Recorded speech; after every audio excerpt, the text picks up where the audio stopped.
Yesterday, I released a report following a multi-year investigation on the growing domestic terrorism threat. I believe we provided it to each of the witnesses yesterday. This is also available through the website, the Homeland Security Committee website, to read in its entirety. And in the report, we found that despite being required by law, my investigation found that DHS and FBI have failed to systematically track and report data on domestic terrorism. They have not appropriately allocated resources to match the current threat and have not aligned definitions of domestic terrorism to ensure consistency across the investigations of these crimes. And quite frankly, it's hard to address this rising threat if we can't quantify and define the scope of the problem so that we can tailor an appropriate response to it. And the agencies appear not to be doing that. Director Wray, we have seen think tanks and nonprofits collect more comprehensive data about domestic terrorism attacks than the U.S. government has been able to do. Why has the FBI been unable to collect and report complete data about domestic terrorism despite a federal law requiring you to do so? Well, Mr. Chairman, I know all too well that there have been frustrations in the reports that have been generated under the law that you're referring to. I think we've made progress between the first report and the second report, and we're committed to continuing to make progress. Some of the issues have to do with, if you go further back in time, before 2015, for example, we were using paper as opposed to electronic, and so the ability to go back and track earlier than 2015, I know, has been a source of tension at times. In addition, state and local law enforcement and tribal law enforcement are not required to report domestic terrorism incidents to us, and so while we do get lots of reports of that through our Joint Terrorism Task Forces, it's not as systematic as any of us would like it to be. And then you mentioned the terminology change. We have changed terminology over time. There are good reasons for that, but there is some risk then at having sort of an apple to orange type effect in the comparisons. But we're committed to continuing to work with the committee on this topic, and our data tracking limitations should in no way be confused with our commitment to prioritizing this issue. I elevated racially motivated violent extremism to a national threat priority all the way back in June, I think it was, or the summer of 2019. And we have surged resources to address that, and the pace of investigations and arrests over my first 3.5 years as director, doubled, or in the case of arrests, even tripled in this space. So we have been working hard on it, but we do need more resources in this space, and our fiscal 22 budget specifically asks for more resources to help address the domestic terrorism threat.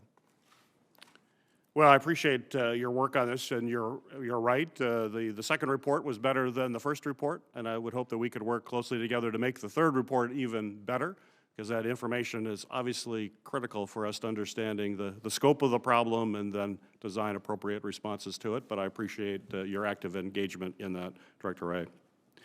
I also remain extremely concerned about the threat posed to our nation from bad actors using unmanned aircraft systems, also commonly known as UAS, to disrupt our society, or worse, to potentially conduct a lethal attack on our nation.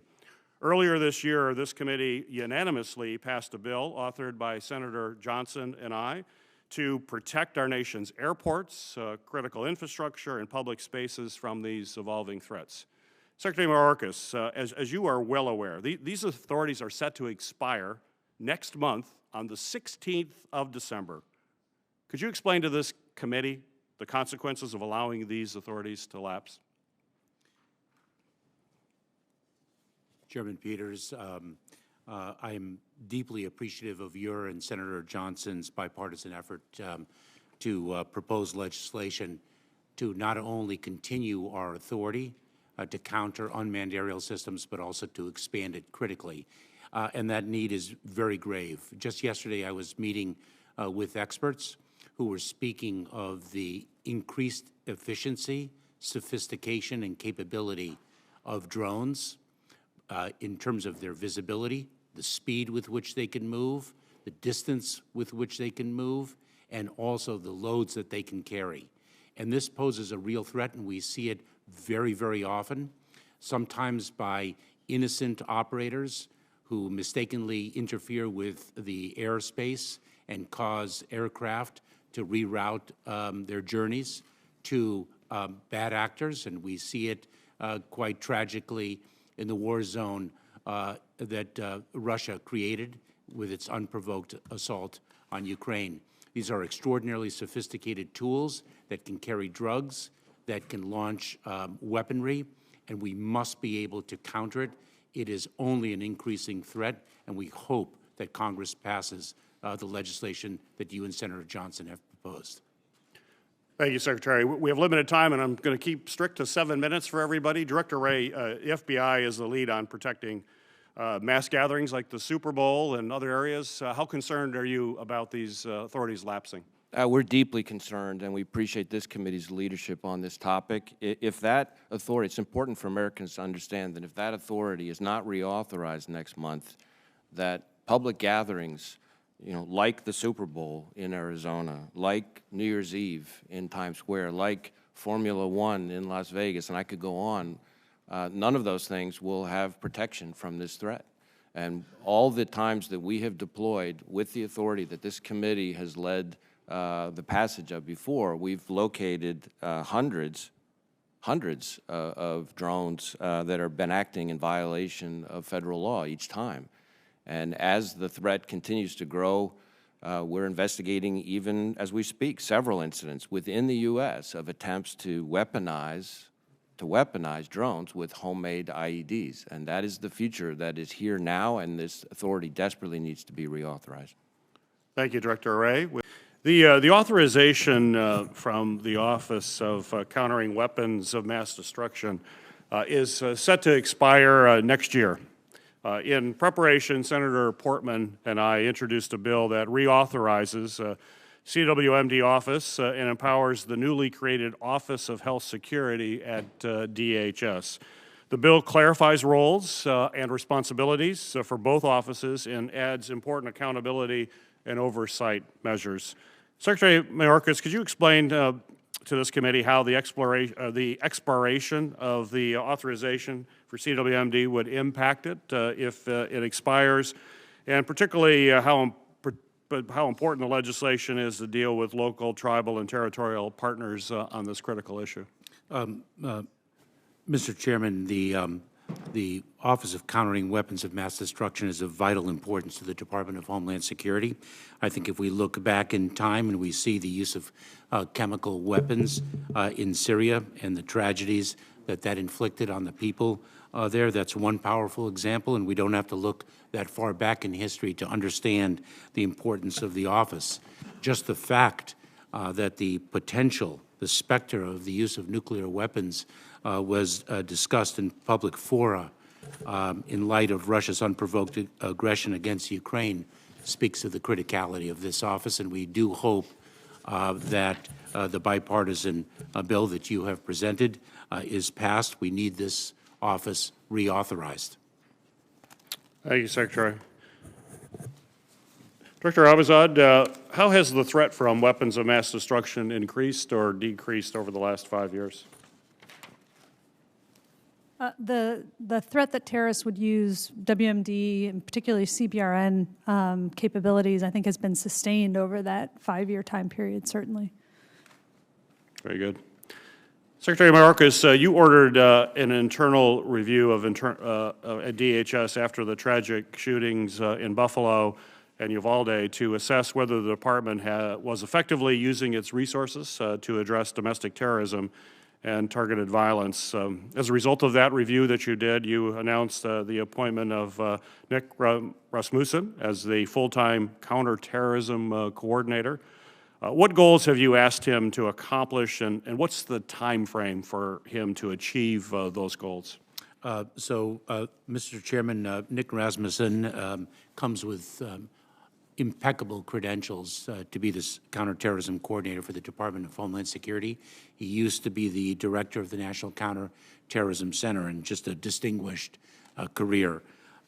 What I've asked them to do in the first instance is really take a look at our counterterrorism efforts across the department and make sure that we are being as impactful and effective as possible. One of the efforts that I have across the department in every mission set is to drive greater cohesion so that our impact is maximized.